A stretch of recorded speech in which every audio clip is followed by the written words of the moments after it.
Mga kabataang modelo ng Calabarzon ang nagpakitang gila sa isang modeling event sa Calamba City.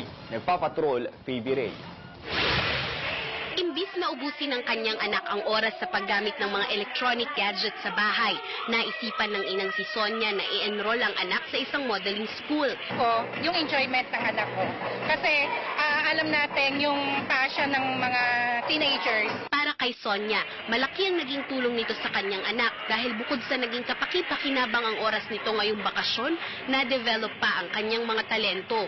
Tulad ni Sonia, marami pang mga ina ang nahikayat na isali ang kanilang mga anak na mag-enroll sa modeling school. Katunayan, nasa higit 30 mga kabataan ang confident na rumampa sa stage sa Calamba City noong weekend.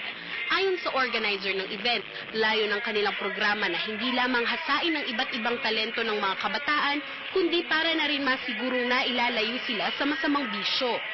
Sa halip kasi na yung bata mapunta sa ibang bisyo, kumbaga, bisyo nga, pero may kalalagyan, may patutunguhan yung kinabukasan ng mga bata na kung ang pangarap talaga nila, yung mundo na ganito ang kailangan pasukan nila, kami yung step 1, kumbaga. May ilan ng mga produkto ng modeling school ang napasali sa mga international na competition, bagay na gustong maisulong ng grupo hanggang sa hinaharap. Bali madami na po, kagaya last year yung representative ng Philippines po sa Hollywood, California. Hindi naman umano ibig sabihin na kapag naging parte na ng mga modelong sumasalang sa taunang event, magiging artista na ang mga bata.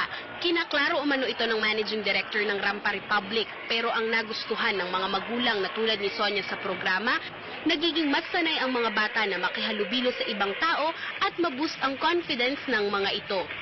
Phoebe Ray, ABS-CBN News, Calamba City.